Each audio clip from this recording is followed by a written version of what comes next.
धन्यवाद। धन्यवाद।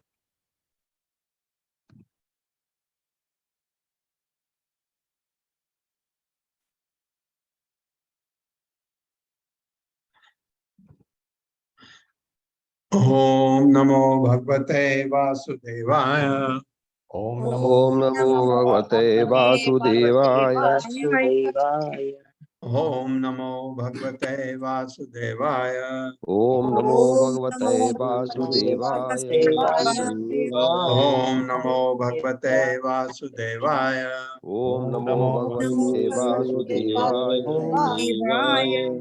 नारायणं नमस्कृत्य नारायणं नमस्कृत्य नरं चैव नरोत्तमं नरं चैव नरोत्तमं देवीं सरस्वतीं व्यासं देवीं सरस्वतीं व्यासं ततो जयमुदीरये।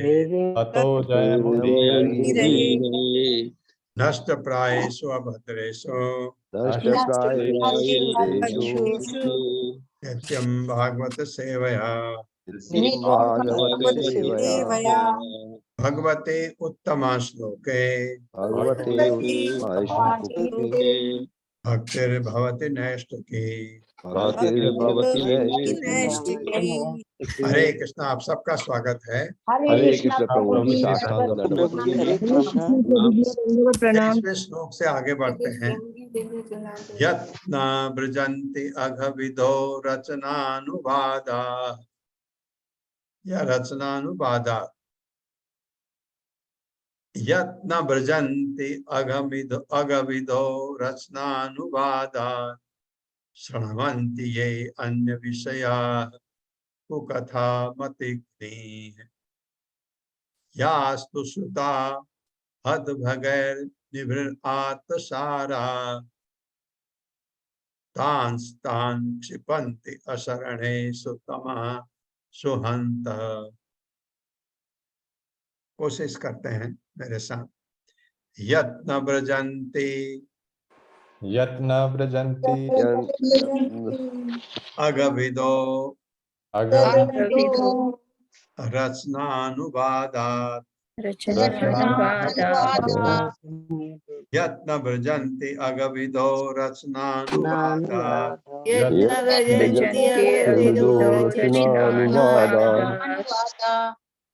शृण्वन्ति ये अन्य विषयाः कुकथा मतिग्नीः।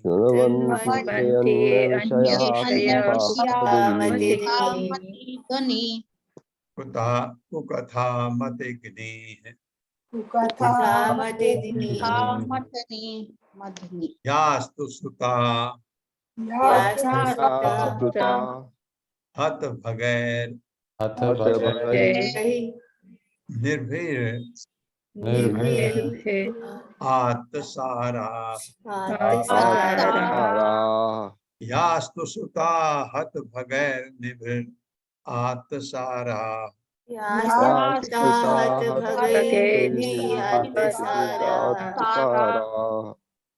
तान् सौ चला गया ऊपर, सौ नहीं है नीचे। तान् क्षिपन्ति अशरणेषु। अगर हम क्षिपन्ति बनाएंगे तो और रह जाएगा उधर, और दोनों संधि करके त्यों बनाते हैं ना। तान् क्षिपन्ति अशरणेषु मः सुहन्तः। तान् क्षिपन्ति अशरणेषु तमः सुहन्तः।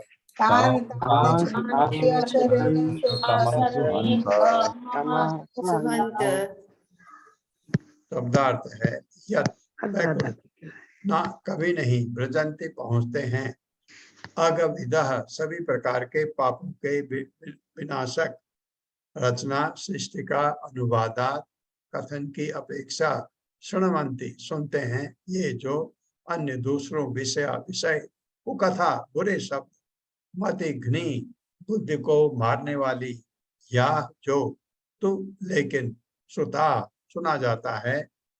हत भगय अभागे द्रव्य मनुष्यों द्वारा आतः छीना हुआ सारा जीवन मूल्य तान तान ऐसे व्यक्ति क्षिपंती फेंके जाते हैं।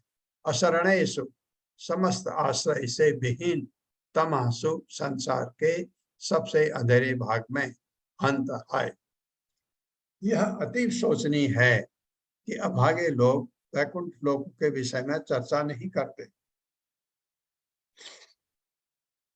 अपितु ऐसे विषयों में लगे रहते हैं जो सुनने के लायक नहीं होते तथा मनुष्य की बुद्धि को संभ्रमित करते हैं।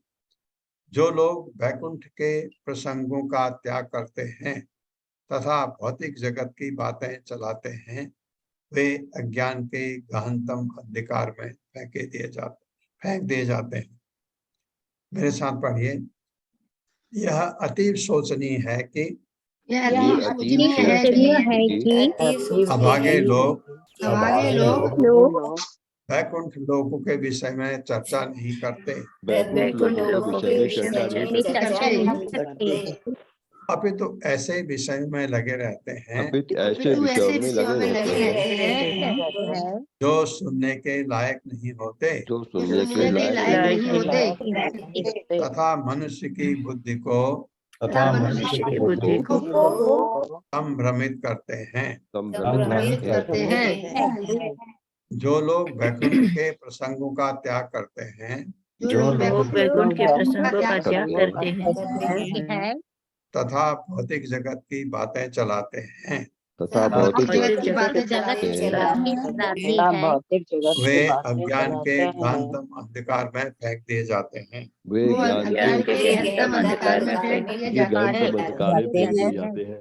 तात्पर्य माता जी। हरे कृष्ण माता जी। हरे कृष्ण प्रभु जी। शील प्रभुपाद की जय। शील प्रभुपाद द्वारा तात्पर्य तो निर्विशेषवादी हैं जो आध्यात्मिक जगत के चित्र विचित्र को नहीं समझ पाते हैं। वे वैकुंठ लोकों के सौंदर्य की बात चलाते भयभीत होते हैं क्योंकि वे सोचते हैं कि ऐसा विचित्र अवश्य ही भौतिक होगा। ऐसे निर्विशेषवादी सोचते हैं कि आध्यात्मिक जगत पूर्णतया शून्य है, अथवा दूसरे शब्दों में कहा वहां कोई चित्र विचित्र नहीं है। इस मनोवृत्ति को यहाँ पर कुकथा मतिधनी अर्थात अयोग्य शब्दों द्वारा मोहग्रस्त बुद्धि कहा गया है। यहाँ पर शून्यवाद तथा आध्यात्मिक जगत की निर्विशेष स्थिति की भर्त्सना की गई है क्योंकि इससे मनुष्य की बुद्धि मोहग्रस्त होती है। निर्विशेषवादी तथा शून्यवादी किसी तरह इस जगत के विषय में जो चित्र विचित्र पूर्ण है सोच सकते हैं कि तब कह सकते हैं कि आध्यात्मिक जगत में चित्र विचित्र नहीं है। ऐसा कहा जाता है कि यह भौतिक जगत आध्यात्मिक जगत की का विकृत प्रतिबिंब है। अतएव जब तक आध्यात्मिक जगत में चित्र विचित्र नहीं होगा तब तक इस भौतिक जगत में क्षणिक चित्र विचित्र कैसे हो सकता है। इस बात का कि कोई इस भौतिक जगत को पार कर सकता है अर्थ यह नहीं है कि यहाँ दिव्य चित्र विचित्र नहीं है। भागवत में और विशेष रूप से इस श्लोक की इस बात पर बल दिया गया है कि जो लोग आध्यात्मिक आकाश तथा वैकुंठ लोकों के वास्तविक दिव्य रूप के विषय में विचार विमर्श करने तथा समझने का प्रयास करते हैं वे भाग्यवान हैं। वैकुंठ लोकों का चित्र विचित्र भगवान की दिव्य लीलाओं से के संबंध में वर्णित है, किंतु लोग आध्यात्मिक धाम तथा भगवान के दिव्य कार्यकलापों को समझने का प्रयास करने के बजाय राजनीति तथा आर्थिक विकास में अधिक रुचि दिखाते हैं। वे इस जगत की जहां उन्हें कुछ वर्षों तक रहना है स्थिति के से संबंधित समस्याओं को हल करने के लिए अनेक सम्मेलनों गोष्ठियों तथा चर्चाओं का आयोजन करते हैं, किंतु वे वैकुंठ की आध्यात्मिक स्थिति को समझने में रुचि नहीं दिखाते। यद्यपि वे तनिक भी भाग्यशाली हुए तो वे भगवत धाम वापस जाने में रुचि दिखाते हैं, किंतु जब तक वे आध्यात्मिक जगत को समझ नहीं लेते वे इस भौतिक अंधकार में लगातार सड़ते रहते हैं। हरे कृष्ण प्रभु जी। हरे कृष्ण माता। ये क्या भैया, चित्र वैचित्र। चित्र वैचित्र क्या है? ये आध्यात्मिक जगत की चित्र वैचित्र क्या है?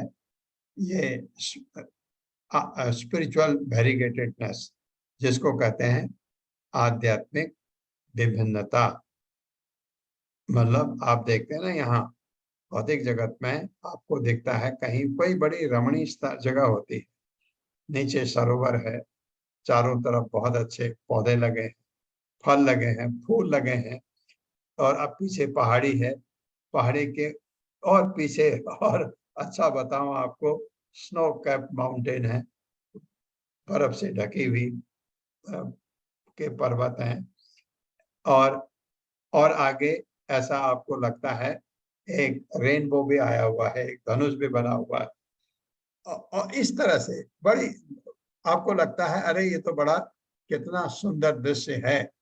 ये क्यों क्यों आपको लगता है? आपको भिन्नता, आज ऐसा देखा, कल वैसा देखोगे, परसों वैसा देखोगे, तो आपको उतना आनंद नहीं आएगा। आप क्या करोगे, फिर दूसरे दिन कुछ दूसरा नया देखोगे तो आपको अच्छा लगता है। इसलिए आप जो ये आपका जो टूरिज्म है वो यही है कि एक जगह देखा, कहते हैं चलो आप कश्मीर जाएंगे, कश्मीर देखा, वहाँ के अलग अलग चीज बहुत अच्छा लगा क्योंकि आपने वो देखा नहीं था पहले।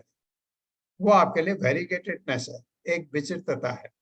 और फिर आपने कहा चलो अब जम्मू भी देखते हैं, वहां गए, फिर आपने कहा कटरा जाते हैं, कटरा गए, फर्क है वहां से, वो भी अच्छा लगा। फिर आपने कहा कि चलो साउथ चलते हैं। तो ये सब विचित्रता, ये है चित्र वैचित्र आध्यात्म। ये तो आप यहाँ जानते हैं, तो लोगों को ये पता नहीं है, जो अभागे हैं निर्विशेषवादी, उनको ये नहीं पता है कि आध्यात्मिक जगत में तो ये वेरीगेटेडनेस, ये चित्र वैचित्र ज्यादा है। क्योंकि जो भी हमारे भौतिक जगत में है, ये उसका अपभ्रंश रूप है जो आध्यात्मिक जगत में विकृत रूप कहा जाता है, प्रतिबिंब है। यहाँ यहाँ अगर वेरीगेटेडनेस है, वहां तो गजब ही होगा, क्योंकि वहां का थोड़ा सा प्रतिबिंब यहाँ आता है, वो भी बिगड़ के। ये जब इतना सुंदर है तो वहां कैसा होगा, ये इसकी बात प्रभुपाद समझा रहे हैं। तो लोगों को वहां के बारे में जानना चाहिए।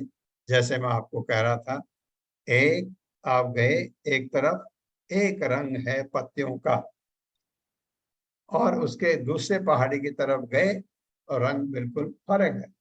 ऐसा आपको वहां देखने को मिलेगा। आपको बड़ी बड़ी चीजें मिलेंगी वहां। ऐसा इसके विषय में सोचने का अभागे लोग नहीं सोचते हैं। वो यहीं तक रहते हैं, मोहग्रस्त होते हैं और सोचते हैं वहां तो शून्य, वहां कुछ है ही नहीं, ये कौन निर्विशेषवादी। तो प्रभुपाद इनको बहुत आड़े हाथ लेते हैं। हम सोचते हैं यहाँ अपने भौतिक जगत में कि आर्थिक विकास के बारे में, इसके बारे में मीटिंग करते हैं। गलत नहीं है, क्योंकि भले क्षणिक है, लेकिन इसके विषय में विचार तो करना पड़ता है। आप रहते हैं यहाँ, ये उसमें कोई गलत नहीं, लेकिन भगवान के विषय में सोच के छोड़ के ये खाली यही करना, तो ये फिर कौवे की भाषा हो जाती है। तो ये मीटिंग जो है कौवों की मीटिंग हो गई। हाँ, क्योंकि आपका असली उद्देश्य है भगवत भक्ति। हाँ, इस भौतिक जगत में रहना है, आपने क्वालिफिकेशन दिया है भौतिक, उसके हिसाब से कोई कुछ बना, कोई कुछ बना, कोई कुछ बना, वो बिल्कुल करना है, क्योंकि वो तो आपका वृत्तिपरक कार्य है, उसको छोड़ नहीं सकते। लेकिन असली हम यहाँ ऐसे करने लगते हैं जैसे कि हम बस अब तो मरेंगे भी नहीं और हमेशा जिंदा रहेंगे और ये सुख भोग करेंगे, ऐसा सोचते हैं। वो थोड़ा गलत है। ये सोचना जानना जरूरी है कि हमारा जीवन क्षणिक है, किसी पल भी हम इस प्लेनेट को छोड़ के जा सकते हैं, कभी भी ये हो सकता है। आप देखते हैं अचानक कोई सुबह तक ठीक था, अभी आप एक मिनट पहले उससे बात भी किए थे, पता लगता है कि वो मर गए। ऐसा होता है, उसके साथ होता है, मेरे साथ क्यों नहीं हो सकता है? वो अगर अचानक जा सकता है, मैं क्यों नहीं जा सकता? ये हमेशा अपने दिल में रखना है कि कब क्षणिक जीवन है, क्षणिक, ये हमारा पूरा भौतिक जगत क्षणिक है, क्योंकि ये इसका भी प्रलय होता है। क्षणिक का मतलब ऐसा नहीं एकदम अभी चला जाएगा, लेकिन मैं तो कभी भी जा सकता हूँ। ये दिमाग में आने से तो मैं करूं क्या? अरे क्या कहते हैं भागवतम, भगवत गीता क्या कहती है? भगवान से जुड़ो, बस ये करना है। और इसको करने के बजाय कौवे की काव काव वाली चीजों में हम लगे रहते हैं, तो वो हमारे लिए अच्छा नहीं है। ये बहुत अच्छी तरह प्रभुपाद ने समझाया। 24वां श्लोक है, ये अभ्यर्थिताम अपि च नो निर्गण निर्ग निर्गतिम प्रपन्ना ज्ञानम च तत्व विषयम सह धर्मम यत्र नाराधनम न आराधनम भगवतो विरन्ति अमुष्य सम्मोहिता विततया बद्मायाते। हाँ, ये श्लोक थोड़ा सरल है पढ़ने के लिए, मेरे साथ पढ़िए।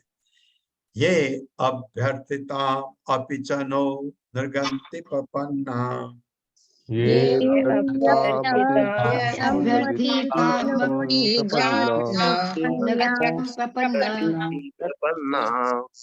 ज्ञानम च तत्व विषयम सह धर्मम यत्र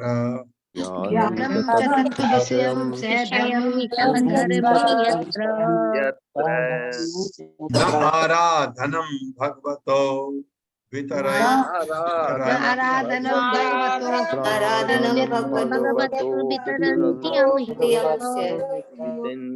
वितरन्ति अमुष्य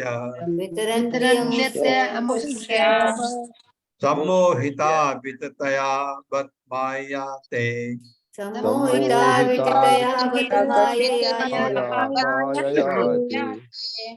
शब्दार्थ है, ये वे व्यक्ति अभ्यर्थिता वांछित अपि निश्चय ही च तथा न हमारे ब्रह्मा तथा अन्य देवताओं द्वारा नृगतिम मनुष्य योनि प्रपन्ना प्राप्त किया है, ज्ञानम ज्ञान च तथा तत्व विषय पर ब्रह्म का विषय सह धर्मम धार्मिक सिद्धांतों सहित यत्र जहाँ न नहीं आराधना पूजा भगवतः भगवान की वितरंती संपन्न करते हैं अमुष्य परमेश्वर का सम्मोहिता मोहग्रस्त विततया सर्वव्यापी वत आय माया माया के प्रभाव से देवे।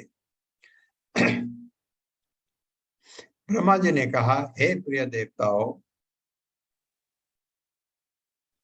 मनुष्य जीवन इतना महत्वपूर्ण है कि हमें भी ऐसे जीवन को पाने की इच्छा होती है, क्योंकि मनुष्य रूप में पूर्ण धार्मिक सत्य तथा ज्ञान प्राप्त किया जा सकता है।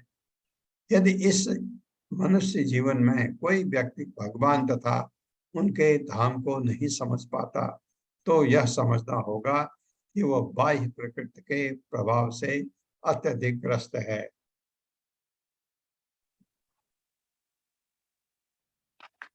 ये बाह्य प्रभाव से, एक मैं कल किसी को कहते हुए सुन रहा था कि आप कैसे कह सकते हो कि मरने के बाद ऐसा होगा, कैसे कह सकते हो?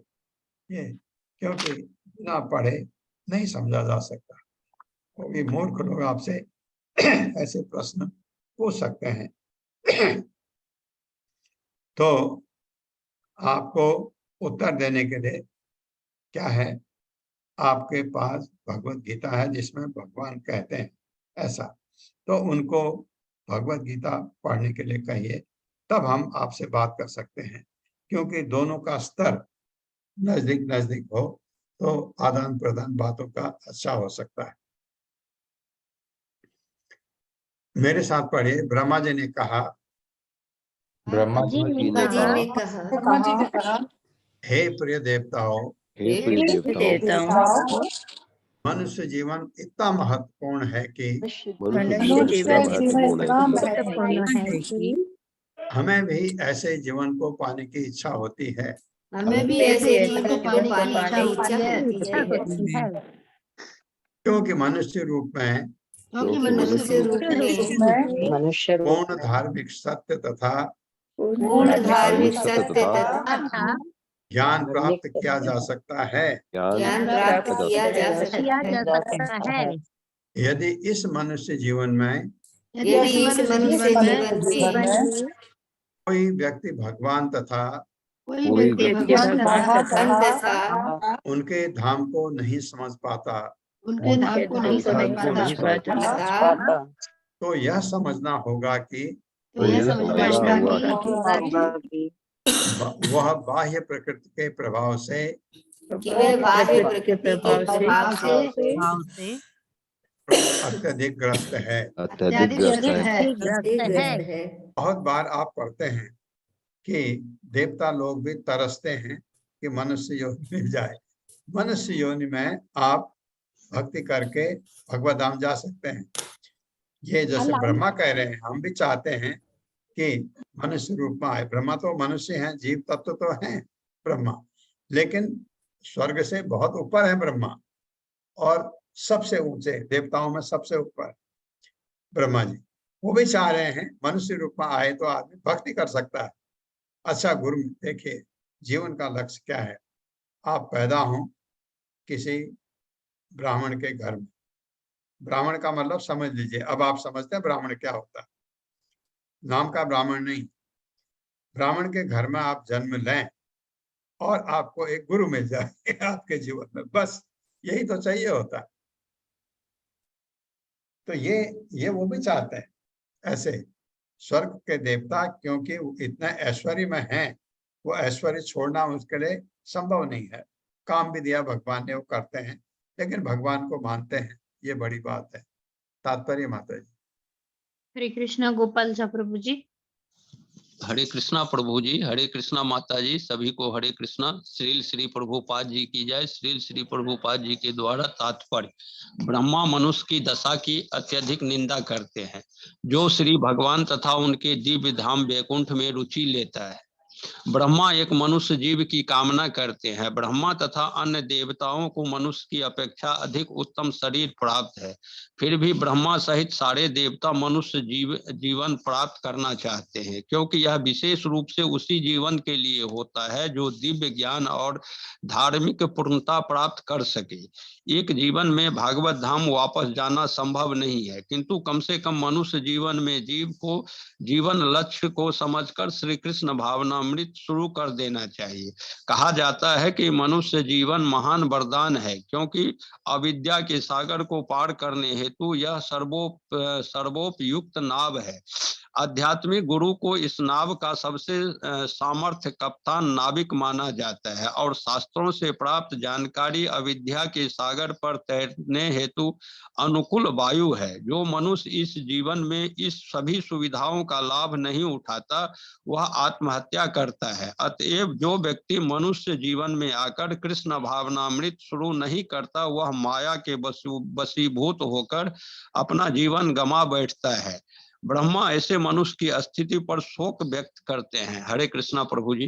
हरे कृष्णा हरे कृष्णा। ये है, ये अविद्या का सागर, जो ये ओशन ऑफ नेशंस कहते हैं जिसे इंग्लिश में, ये हमारा भवसागर जो है, इसको पार करने के लिए आपको बड़ी कठिनाइयां होती हैं, क्योंकि भौतिक प्रकृति आप पर बहुत बुरी तरह से जकड़ी हुई है। हम प्रकृति के 3 गुण हैं। माया बहुत ही बलवान है।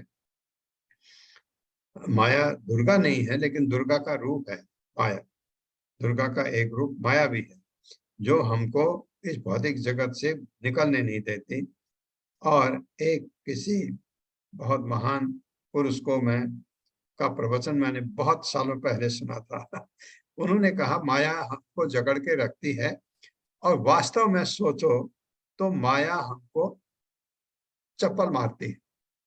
आ मेरे पास आ आ आ जैसे आओगे, फिर पीटती है चप्पल से। क्योंकि भौतिक जगत में हम पिटे ही जाते हैं ना, जगह जगह पर। तो ऐसा है। तो ये पार करने के लिए ये जो कठिनाई है, आपको लगता है बहुत कठिन है बहुत कठिन, इसमें कोई दो राय नहीं। इसे का निकल पाना बहुत कठिन होता है, क्योंकि हम इतने बुरी तरह से जुड़े हुए हैं भौतिक जगत में, अपने फैमिली से, अपने रिश्तेदारों से, अपने आप से, अपने शरीर से भी हमको बहुत लगाव होता है। ये जुड़े रहते हैं। इसके लिए निकलना, अकेले सोच से, अकेले भगवत गीता पढ़ें, भागवतम पढ़ें, आप 50% कर सकते हो, पूरा नहीं कर सकते। तो गुरु चाहिए, गुरु की कृपा बहुत जरूरी है। गुरु बताता है आपको रास्ता क्या है। अब गुरु हमको मिल गए प्रभुपाद, हालांकि हमारे दीक्षा गुरु जो है उनकी कृपा भी चाहिए, क्योंकि वो ही रिकमेंड करते हैं हमको। जो हमारे दीक्षा गुरु हैं, जिनसे हम दीक्षा लेते हैं, क्यों दीक्षा इतनी जरूरी है, क्योंकि वो उनकी कृपा चाहिए। वो हमको अगर हमारे ऊपर आशीर्वाद देते हैं तो हम आगे बढ़ते हैं। और बाकी प्रभुपाद ने सब कर दिया है, जो गुरु ने करना प्रभुपाद करके गए। ये करो, वैकुंठ में ले जाऊंगा तुमको, प्रभुपाद कह के गए। तो लेकिन वो करना तो पड़ेगा। वो करने में हम इतने बुरी तरह जकड़े हुए हैं, उससे निकले कैसे? इसलिए गुरु चाहिए। गुरु अगर आपको मिले, गुरु क्या है? वो नाव की तरह, जैसे आपको कोई सरोवर पार करना है और कोई साधन नहीं है, कोई नदी पार करनी है, तो आपको नाव से जाना पड़ता है। गुरु उस नाव की तरह है जो आपको सीधे ठीक डायरेक्शन में ले जाता है, इधर उधर नहीं, ठीक ढंग से पार करा के, इस भवसागर से पार करा के आपको भगवत धाम भेजने का काम गुरु करते हैं। ये बहुत बड़ी चीज है। जब आप भक्ति में आगे बढ़ते हैं तो ये चीजें समझ आने लगती हैं। यच्च व्रजन्ति अनिमिषाम् ऋषभ अनुवृत्या दूरे यमा हि उपरि नः स्पृहणीयशीला भर्तुर्मिथः सुयसः कथानुराग वैक्लव्यवाष्पकलया पुलकीकृतांगाः यच्च व्रजन्ति अनिमिषाम् ऋषभ अनुवृत्या दूरे यमा हि उपरि नः स्पृहणीयशीला भर्तुर्मिथः सुयसः कथानुराग वैक्लव्यवाष्पकलया पुलकीकृतांगा। मेरे साथ पढ़िए धीरे धीरे। यच्च व्रजन्ति, व्रजन्ति मैंने बोला तो अ जरूर आएगा, क्योंकि तो को मैंने ती बना दिया, अ आएगा। यच्च व्रजन्ति अनिमिषाम्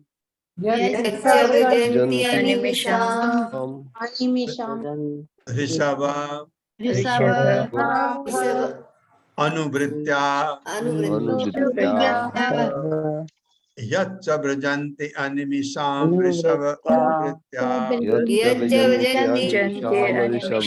ऋषभ अनुवृत्या दूरे यमा हि उपरि नः स्पृहणीयशीला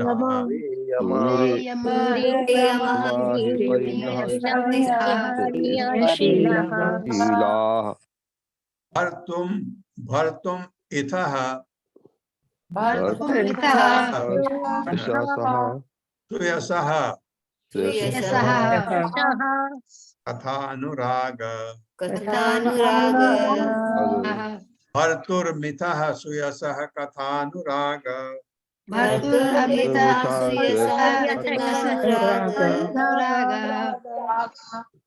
वैक्लव्य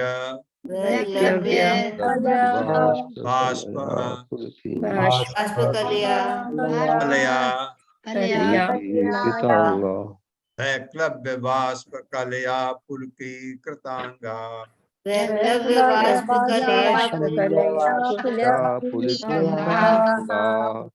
शब्दार्थ है यत् वैकुंठ तथा व्रजन्ति चाहते हैं, अन्यमिषाम देवताओं का ऋषभ मुखिया अनुवृत्या चरण चिन्हों का अनुसरण करके दूर रहते हुए यमा विधि विधान ही निश्चय ही ऊपर न हमको स्पृहणीय वांछनीय शीला सद्गुण भर्तु भगवान के मिथः एक दूसरे के लिए सुयशः ख्याति कथन विचार विमर्श या वार्ताओं द्वारा अनुराग आकर्षण वैक्लव्य भाव आनंद बाष्प कलिया आंखों में अश्रु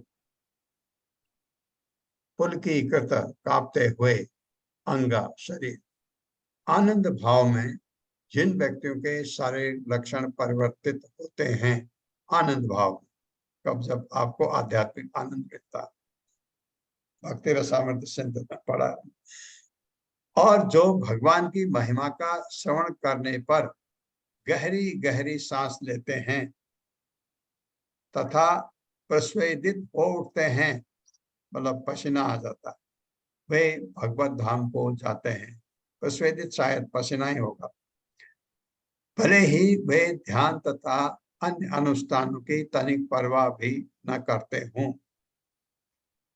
भगवत धाम भौतिक ब्रह्मांडों के ऊपर है और ब्रह्मा तथा अन्य देवतागण तक इसकी इच्छा करते हैं मेरे साथ पढ़िए आनंद भाव में जिन व्यक्तियों के शारीरिक लक्षण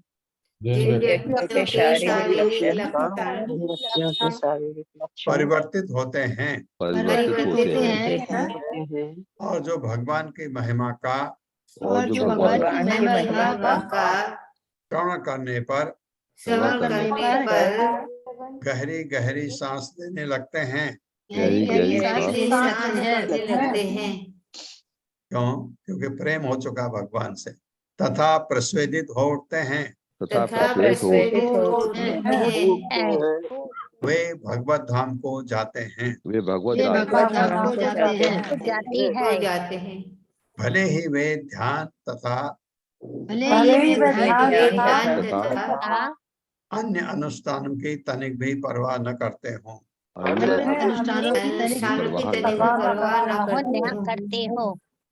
भगवत धाम भौतिक ब्रह्मांडों के ऊपर है और ब्रह्मा तथा अन्य देवतागण तक इसकी इच्छा करते हैं तात्पर्य माता जी हरे कृष्णा सुषमा बत्रा माता जी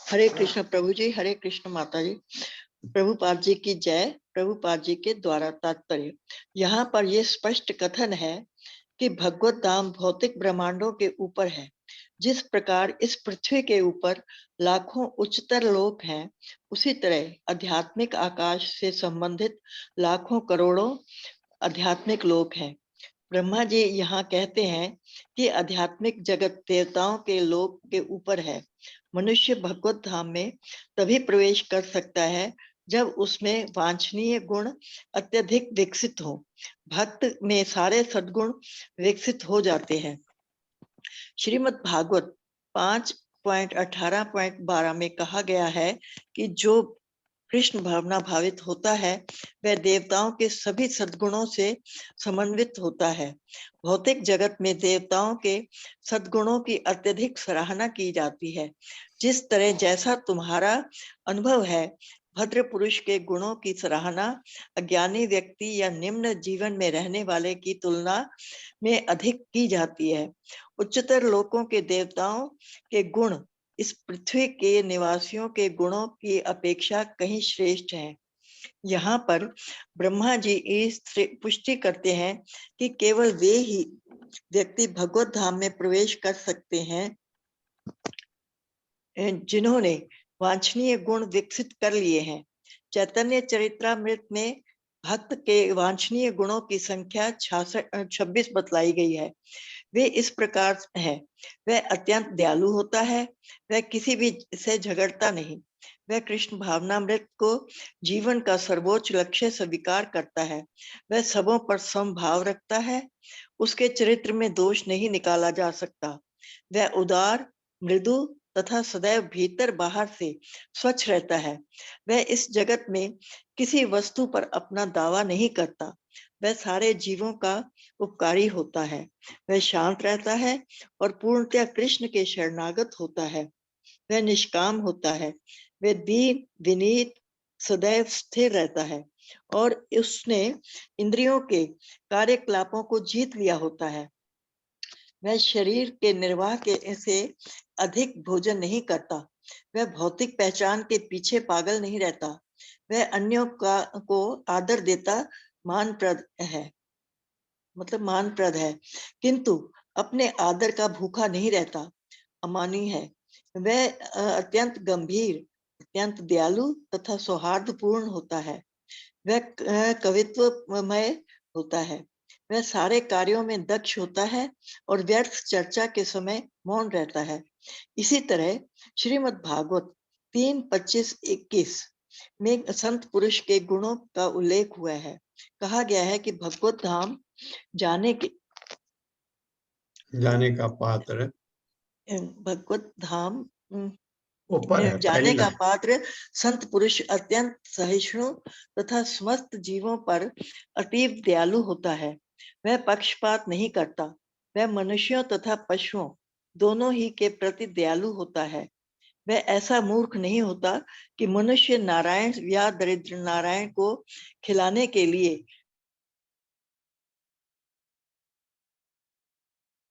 बकरा नारायण की हत्या करे। हरे कृष्णा माता जी, आपका आप हरे कृष्ण माता जी। हरे शायद नेट कृष्ण अशोक प्रभु जी। कट गया शायद। अशोक प्रभु जी, हरे कृष्णा। हरे कृष्णा माता जी, हरे कृष्णा प्रभु जी।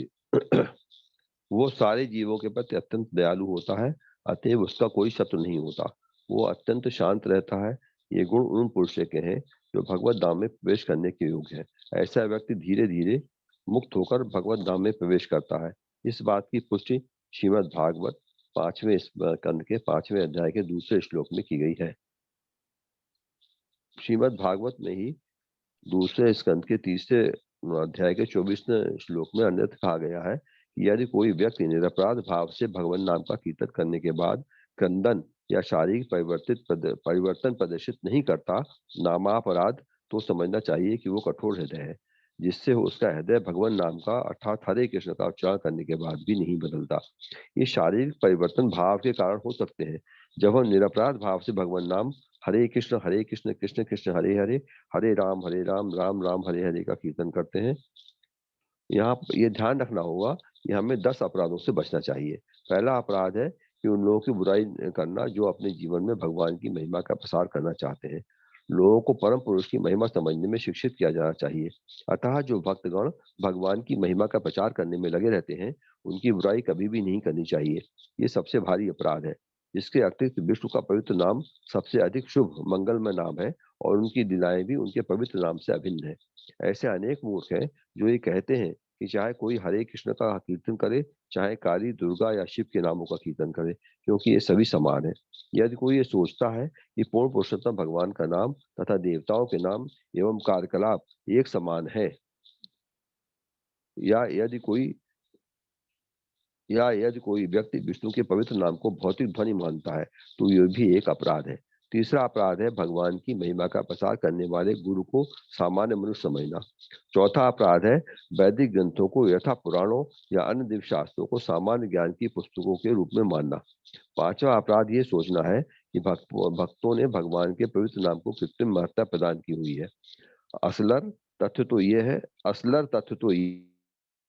है कि भगवान अपने नाम से अभिन्न है। सर्वोच्च आध्यात्मिक अनुभूति तो भगवान नाम का कीर्तन हरे कृष्ण कृष्ण कृष्ण हरे हरे, हरे राम राम राम हरे हरे है, जो इस युग के लिए संस्तुत है। छठा अपराध है भगवान के पवित्र नाम पर किसी प्रकार की व्याख्या करना। सातवां अपराध है भगवान नाम के कीर्तन के बल पर पाप करना।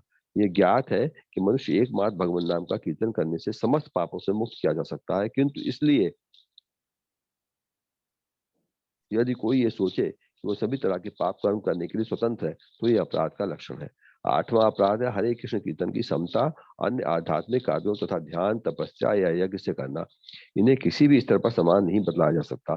9वां अपराध है ऐसे व्यक्तियों के समक्ष पवित्र नाम की महत्ता का गुणगान करना जिन्हें उसमें कोई रुचि न हो। 10वां अपराध है आध्यात्मिक अनुशीलन की प्रक्रिया को करते समय किसी वस्तु का स्वामी होने की भ्रांत धारणा के प्रति अनुरक्ति रखना या शरीर को आत्मा मानना। जब मनुष्य भगवान नाम का कीर्तन करते समय इन 10 अपराधों से मुक्त होता है तो उसमें शारीरिक भाव लक्षण उत्पन्न होते हैं जो पुलकाश्रु कहलाते हैं। पुलक का अर्थ है सुख का लक्षण तथा अश्रु का अर्थ है आंखों में आंसू। जिस व्यक्ति ने पवित्र नाम का कीर्तन निरपराध भाव से किया हो उसमें सुख तथा अश्रु के लक्षण प्रकट होने चाहिए। इस श्लोक में बताया गया है कि जिन लोगों ने भगवान की महिमा के कीर्तन द्वारा सुख तथा अश्रु के लक्षण वास्तव में विकसित कर लिए हैं वे भगवत धाम में प्रवेश करने के पात्र हैं।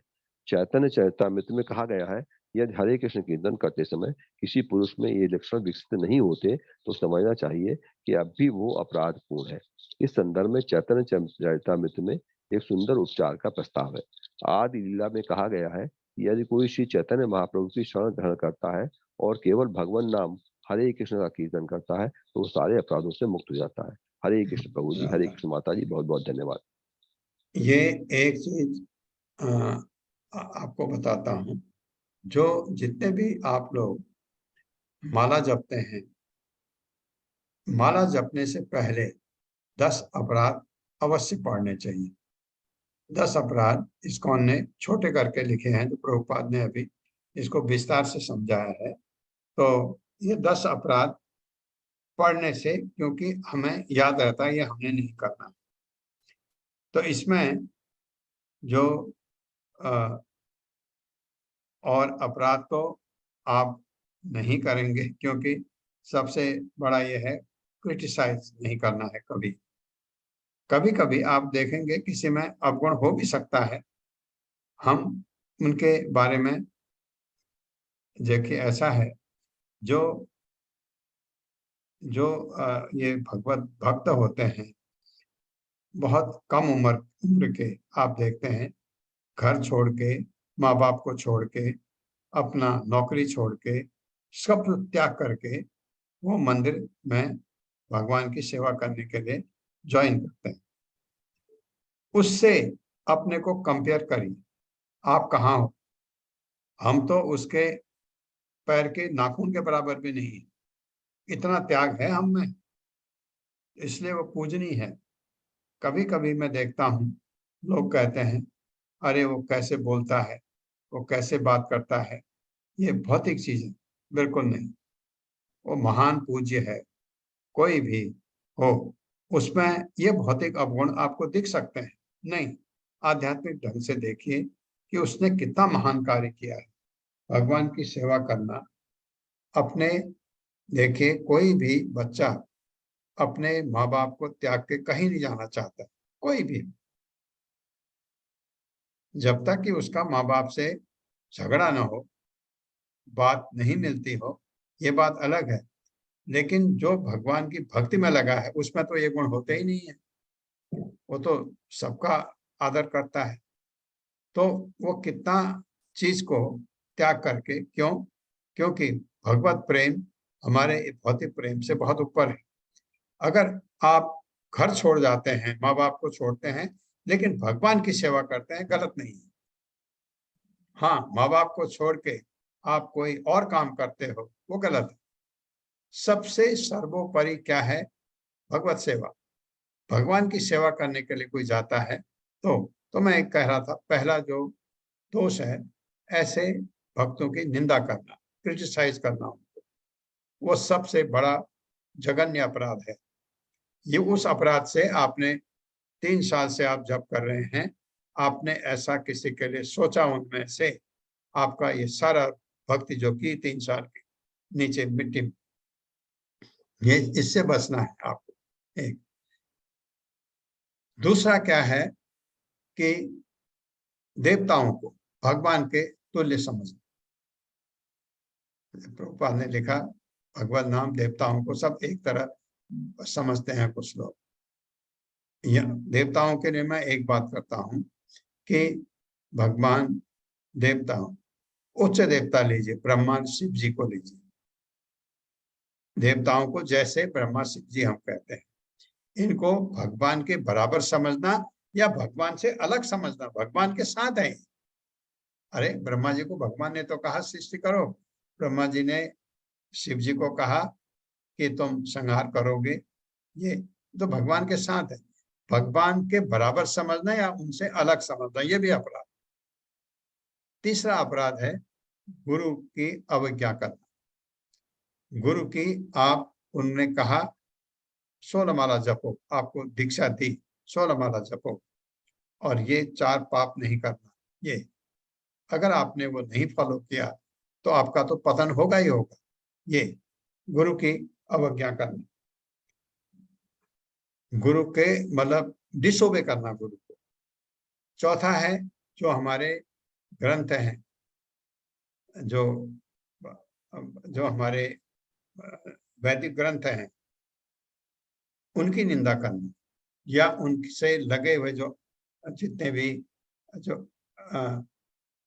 उनसे लगे हुए और ग्रंथ हैं, पुराण हैं, महाभारत है, वेदों के अलावा ये भी सब वेदों के हिस्से ही हैं। इनकी निंदा करना, इनको निरर्थक समझना, ये 4 ये आपके डिफेक्ट हैं, ये हमारे अपराध है, सॉरी 4 अपराध हैं। 5वां अपराध है कि हरि नाम को, जो हरे कृष्ण महामंत्र है, इसकी महिमा को न स्वीकार न करना, इसको सोचना ये काल्पनिक चीज है। छठा अपराध है कि आप इसके बारे में तर्क वितर्क करना, ऐसा करो, ये है, इसका ये मतलब है, आप नहीं जानते मतलब, बस आपको दिया मंत्र जपो उसको। उसके बाद आपका 7वां अपराध क्या आता है कि वो भी खराब अपराध है कि हरिनाम के बल पर अपराध करना। अरे मैं तो 16 माला जपता हूं, चलो मैंने अपराध कर दिया, माफ हो जाएगा, 1 माला जप लूंगा, ये सबसे बड़ा अपराध। आप माला जप रहे हैं, आपके पीछे के पाप कट रहे हैं, ये सही बात है, लेकिन आप ये करो कि मैं पाप करूंगा और इससे कटवा दूंगा, ये गलत है, वो महान अपराध है। और कर्मकांड को, ये महामंत्र को कर्मकांड की तरह समझना, ये भी अपराध है, 8वां। 9वां, जो अभक्त हैं उनके पीछे भगवान की भक्ति के बारे में बात करना, भगवान की महिमा उनसे नहीं सुनानी। और जो 10वां अपराध है कि इतना कुछ समझने के बाद भी भौतिक प्रकृति से लगाव रखना, अटैचमेंट, भौतिक अटैचमेंट हमारा निकलना चाहिए, क्योंकि जब तक निकलेगा नहीं तो भगवत प्रेम नहीं होगा। तो और उसमें ये भी है कि नाम जप करते समय अपराध न करना। अपराध क्या है? मन इधर उधर जाता है, वो ये एक होता है, जो ये 10 अपराध हैं, इसमें सब में आप पास हो जाते हैं। कहाँ अटक जाते हैं? ये जो अपराध है जप करते समय। प्रभुपाद को शिष्यों ने बोला कि गुरुजी ये नहीं हो पा रहा है। प्रभुपाद ने कहा जपो, छोड़ो मत, जपो, प्रैक्टिस करो। फिर प्रभुपाद ने कहा कि जप करते समय इस महामंत्र को सुनो, तुम्हारे कानों को भी फायदा, जीभ को भी फायदा, मन को भी फायदा, मन इनमें लगा है, ये करो। जैसे भी हो, आप कहीं मन को भगवान के किसी मूर्ति पर टिकाओ, कुछ भी करो, जप करते समय मन बाहर नहीं जाना चाहिए। ये इसका अभ्यास, ये अभ्यास से ही ये हो सकता है। अभ्यास से न तो कौन थे या और क्या था, क्या क्या कहते हैं उसको, वैराग्येण तक रहते हैं। वैराग्य हो, वैराग्य का मतलब चीजों से अटैचमेंट नहीं हो। जहां अटैचमेंट होता है वहीं हम फंसते हैं। ये तो ये 10 अपराध आप ये मिल जाते हैं किसी इस्कॉन में, या आप लिख लो उनको, आप माला जपने से पहले अवश्य उन 10 अपराधों को पढ़ना चाहिए। उसके बाद कुछ एक आध श्लोक अगर आपको याद है तो उसको भी करना चाहिए, फिर महामंत्र जपना शुरू करना चाहिए। ऐसा जैसे ये आप गुरु को नमस्कार करिए, रूप गोस्वामी को नमस्कार करिए, तो मंगलाचरण है उसको आप गाइए, प्रभुपाद को नमस्कार करिए, उनके गुरु को नमस्कार करिए, उनके गुरु को नमस्कार करिए, उनके भक्ति विनोद ठाकुर को नमस्कार करिए और जगन्नाथ दास बाबा जी महाराज को नमस्कार करिए। गुरु परंपरा है। फिर सारे वैष्णवों को नमस्कार कीजिए, फिर भगवान कृष्ण को नमस्कार करिए, फिर राधा को नमस्कार करिए, फिर आपका पंच तत्व का मंत्र जपिए। उसके बाद आप महामंत्र अपना जप सकते हैं। जो जिनको याद है वो कर सकते हैं, नहीं है एकाध श्लोक को याद है वो भी आप कर सकते हो। हे कृष्ण कृपा सिंधु दीन बंधु जगतपते गोपेश गोपिका कांत राधा कांत नमस्ते, ये पढ़ के आप माला जप सकते हैं। तो मैं भाई यहीं पर रुक रहा हूँ। ओम अज्ञान तिमिरांधस्य ज्ञानांजन शलाकया चक्षुरुन्मिलितं तस्मै श्री गुरुवे नमः।